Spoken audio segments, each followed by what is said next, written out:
G'day, my name's Graham Henry, or as I was known in the Sydney underworld as Abbo Henry. Nickname given to me as a kid, and took me 65 years to find out that I actually was part Indigenous. But that's life. But apart from that, look, I've had 20 attempts on my life. I was in organised crime from 1975 until 2010. And in all that time, it was only two friends. Two blokes I knocked around with from the same team who tried to murder me. And if they didn't do it, well, the first one, Eddie Smith, never did.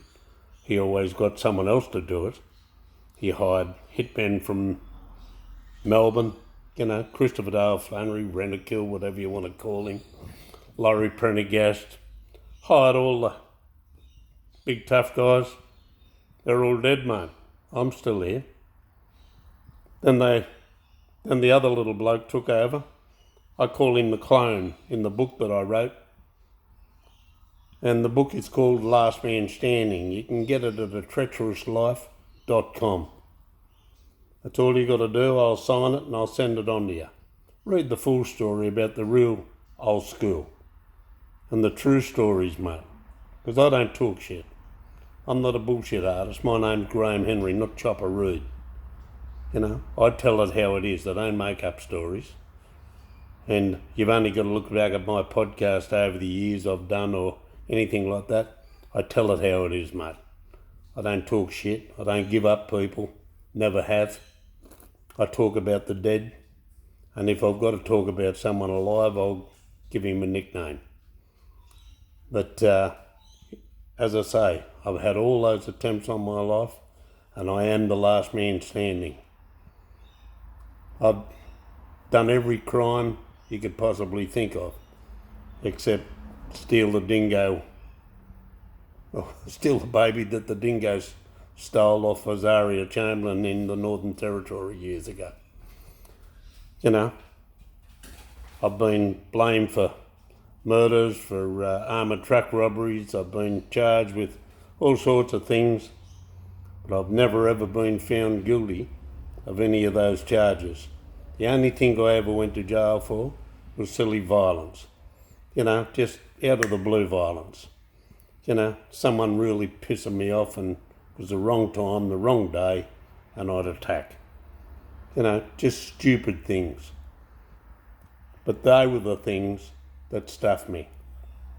And I served 14 years in prisons just because of violence. 2 years of that I'll take out because I took a rap for a mate of mine. That's just the way it goes, mate, and that's how we played. And that was the way and the rules of the old school. Well, it worked for some. Worked for me because I had what you call principles. There's not many in this life that say they got it. And let me tell you something, I know them all.